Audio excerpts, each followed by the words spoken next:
Joplin. How about a 30-degree warm-up as we get ready for a delightful middle of the week? However, thunderstorms on the way. We'll have the latest from the Skywatch Weather Center. And Ukraine's president makes a direct appeal to Congress and the White House for help protecting the sky over his country. The 4 states' most watched news starts now. Joplin police released details on an overnight shooting that left one person dead. This is KOAM News at Noon. I'm Tanya Bach. Topping our first 7 minutes, a homicide investigation is underway in Joplin after a 911 caller reports gunshots overnight. Deputies with both Jasper and Newton counties had been providing patrol coverage for the city of Joplin since last week's shooting, and they were the first ones to respond to the scene at 24th and Wall Avenue just before 2:30 a.m. The deputies found an adult male with gunshot wounds. EMS transported the victim to a local hospital where he was pronounced dead, and JPD detectives are currently conducting a homicide investigation. Charges are pending after Coffeyville police locate a person of interest in the shooting death of a minor. Police say the shooting happened Sunday on North Walnut Street. The victim from Chanute was found with gunshot wounds and was taken to a hospital where that victim later died. Authorities had been looking for 19-year-old Traven Hayes Smith of Coffeyville and say he is now in police custody. A husband, a father, a hero is laid to rest. Funeral service at Missouri Southern's Leggett and Platt Center on Tuesday paid tribute to fallen Joplin police officer Corporal Ben Cooper, who gave his life in the line of duty during a shootout with police last week. Now, following the service inside, the JPD held a ceremony outside, which included taps, bagpipes, and a helicopter flyover. Members of the community and the 4-state area gathered along Main Street from 3rd to 19th Street for the procession. Funeral services will also take place this week for Officer Jake Reed, and those services will be held at the Leggett and Platt Center. Visitation is tomorrow from 4 to 8 p.m. Funeral will be on Friday at 1 p.m. Just before the noon, we did receive some good news. Officer Hershey has been released and just walked away from Freeman Hospital on 2 feet. I really think you just made everybody's... Yes. It's been such a tumultuous week in the 4 states. Wow. I wasn't sure if you'd heard yet. I did not know that. Yes. And I think we have video of it on our Facebook right now. So okay. That's great. Yeah. And with that being said, and as we receive that great news, and thank you so much for that, we do know that we have some thunderstorms in the horizon. But however, for Officer Reed's funeral and procession, Mother Nature is going to be okay, and for everybody who came out and supported Corporal Cooper. God bless all of you. And Officer Reed's funeral, as far as the route that it's going to take and our timing, I hope everybody lines the streets for his procession as well. Definitely. Here we are with a live look outside of Television City. And Tanya, thank you for that little bit of uplifting news right there. That just kind of puts everything into perspective, if you will. We started off as much as the mid-30s earlier this morning, but now we've had about a 30-degree increase, so everybody sits mid to high 60s. Very delightful. As the Skywatch Storm Tracker, just as clean and clear as can be, and we're not done as of yet, as we'll be able to push up into the mid-70s here later this afternoon. Now, I talked about that thunderstorm activity. Want to point out that will not be here until Thursday night, so we're really going to get through Thursday afternoon, early evening looking okay. Then as we get into Thursday night, into early Friday morning, then we see the heavy rain, and that will provide us with some thunder and lightning as well. Coming up here in just a little bit, Tanya, I want to break down on that left-hand side of your screen, because you see that and you go, oh my goodness, are we in store for another mid-March cold front with snow? That will not be the case, and I'll explain why when I see you here in just a bit. All right. Well, yeah. Looking forward to some good weather, that's for sure. And some great news that you brought us. Thank you. Definitely. And we'll have more on that, of course, tonight on the KOAM News at 5. Thank you, Michael. Ukrainian President Volodymyr Zelensky had the rare opportunity as a foreign leader to address the U.S. Congress and the American people. He asked for more support, including a humanitarian no-fly zone as Ukraine battles Russian invaders.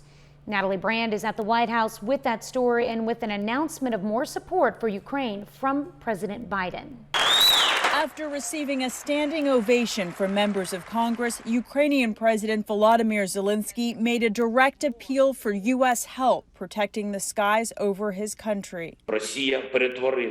Russia has turned the Ukrainian sky into a source of death for thousands of people. Zelensky played a video showing Russian attacks and airstrikes pummeling Ukrainian cities. And he invoked Pearl Harbor and 9/11 before pleading for a humanitarian no-fly zone. I have a need. I need to protect our sky. I need your decision, your help, which means exactly the same you feel when you hear the words, I have a dream. President Zelensky said if that's not possible, he needs air support and defense systems. I'm addressing the President Biden. You are the leader of the nation, of your great nation. I wish you to be the leader of the world. Being the leader of the world means to be the leader of peace. President Biden has said the U.S. and NATO are opposed to enforcing a no-fly zone, but the White House is sending Ukraine an additional $800 million in military support as part of the nearly $14 billion aid package Congress approved. Just before Zelensky's address, the U.S. Embassy in Kyiv sent this tweet saying Russian forces shot and killed 10 people standing in line for bread in the city of Chernihiv. Natalie Brand, CBS News, the White House. Earlier this morning, President Zelensky released a video saying peace talks with Russia were progressing and that Russia's demands are becoming more realistic. Russian Foreign Minister Sergei Lavrov also said there is hope a compromise could be reached. Now, President Biden is currently giving a response to Zelensky's speech this morning and address to Congress, and we are airing that live on our sister station on Fox 14 if you'd like to switch over. Ukrainian President Volodymyr Zelensky has become a national hero in his country and the face of defiance around the world against his Russian invaders. Before getting into politics, Zelensky was a comedian. He even won the first season of Ukraine's version of Dancing with the Stars. The 44-year-old father of 2 children grew up in Kryvyi Rih. He speaks Russian fluently and partly ran on a platform that he could negotiate peace with Russia. He's also Jewish and had family members die in the Holocaust. That's a look at today's top stories and weather in our first 7 minutes. Up next on KOAM News at noon, the biannual ritual of changing our clocks could become a thing of the past if senators get their way. Now we're going to check in on the Sunshine Protection Act. And later we're making Italian-style meatloaf in the Mr. Food Test Kitchen. Joplin Police Department posted this uplifting video this morning from Freeman Hospital. There you can see Officer Rick Hershey. He was one of the 3 JPD police officers who was shot in the line of duty. He's being released from Freeman Hospital. There he is with a lot of people granting him well wishes as he is exiting the hospital. As you know, the community of Joplin helped lay to rest one of the 3 officers, Corporal Ben Cooper, yesterday, laid him to rest. And services for Jake Reed will be on Friday. But this is something exciting for everybody to see. A piece of happiness, a piece of hope. If we continue the video on.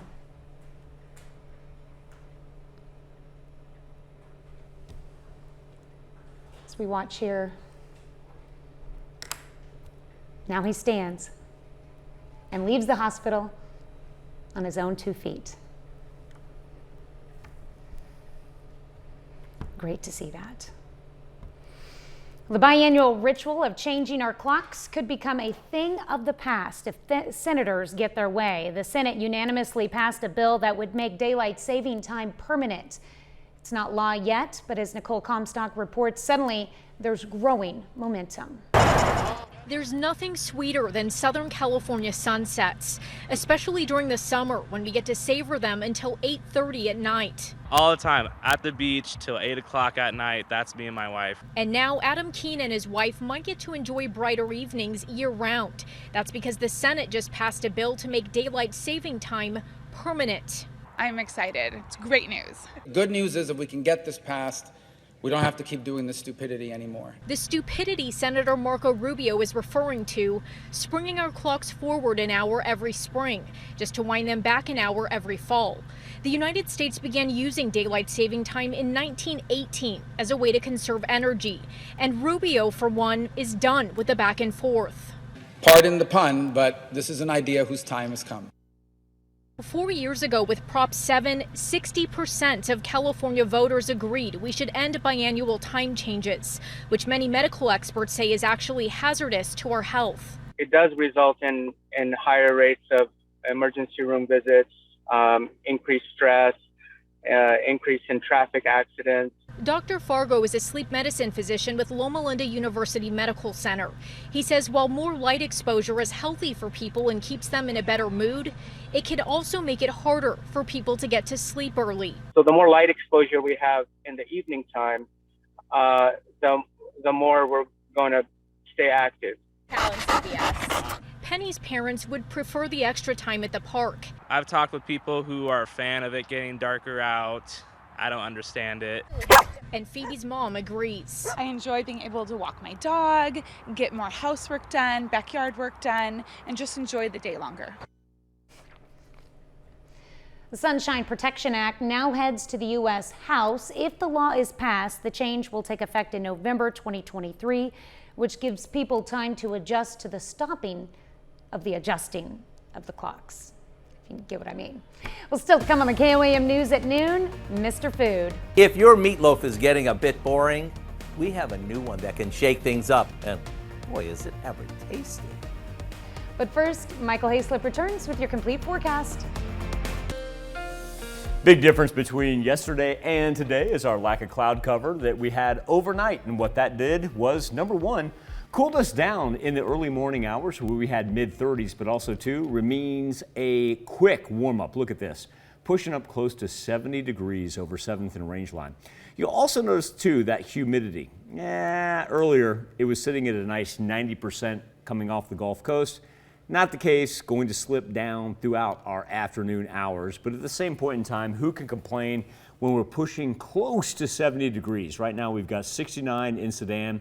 Let's roll 65 in Fort Scott and Nevada, 67 in Monette, and throw Miami in at 66. Do want to point out our wind on our far left-hand side as we work through the western portion of southeast Kansas, and quite a difference there when you work from west to east, as we see it 20 miles an hour right now in Independence and Chanute. And what that results in are red flag warnings for those far western counties. And remember, that's a combination of not only the high wind, but also the very low humidity. Farther west that you work, the farther that humidity is going to drop down to about 20%.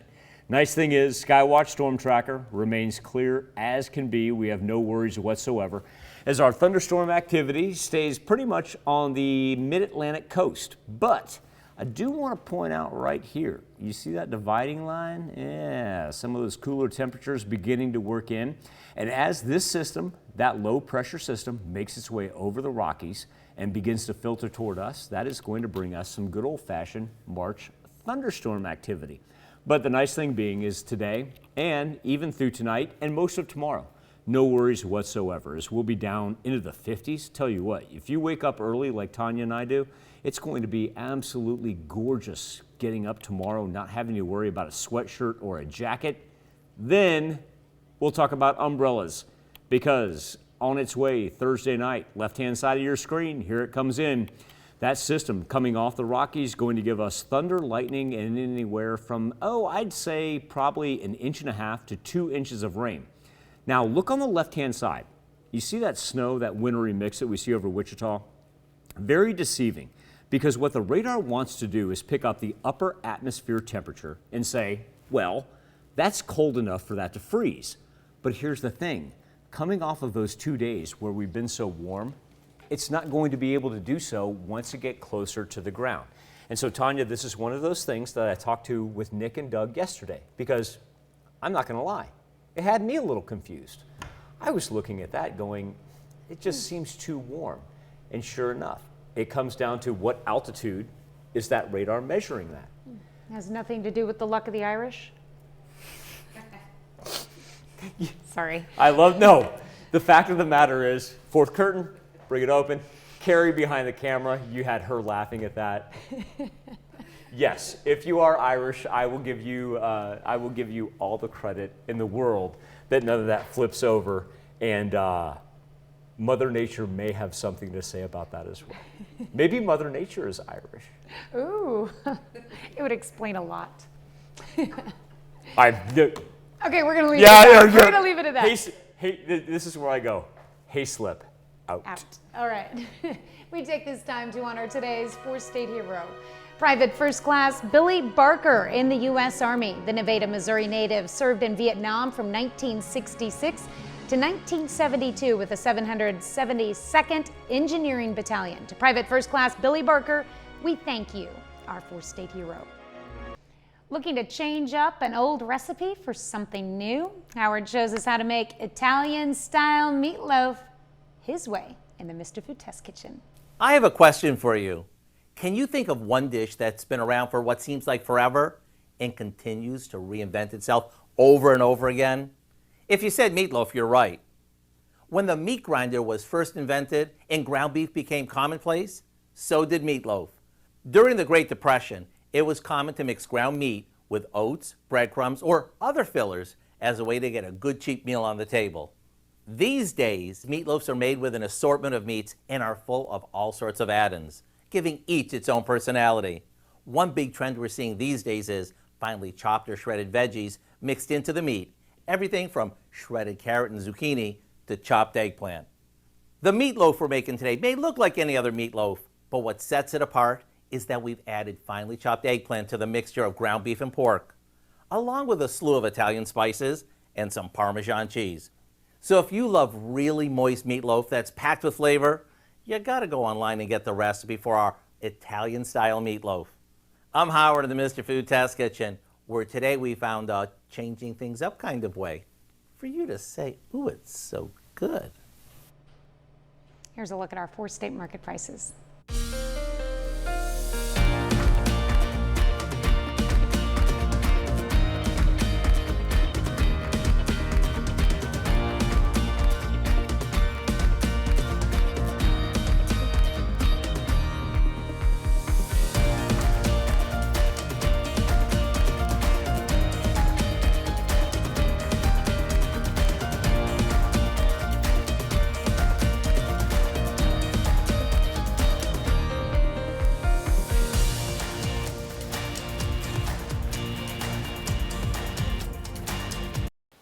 Warming up into the 70s, absolutely no worries whatsoever tomorrow or today or tomorrow afternoon. Also, too, want everybody to remember we have thunderstorm activity coming our way by the time we get to tomorrow afternoon. What do we have coming up tonight at 5? Well, for starters, some very encouraging news, some news a lot of us have been waiting to hear. The Joplin police officer, Rick Hershey, who was injured in last week's shooting, he was shot in the face. He is now released from the hospital. Plus, a number of local first responders stepped in to fill vital roles across the city of Joplin Tuesday, and they're going to do so again on Friday. And at least 15 states are now reporting cases of avian influenza, also known as bird flu. While bird flu in people is rare, it can cause serious illness. We're going to have that story in Health Watch. Hope you join us at 5. Thank you, Dal. Thanks for joining us for KOAM News at noon. We'll see you right back here at 5 o'clock.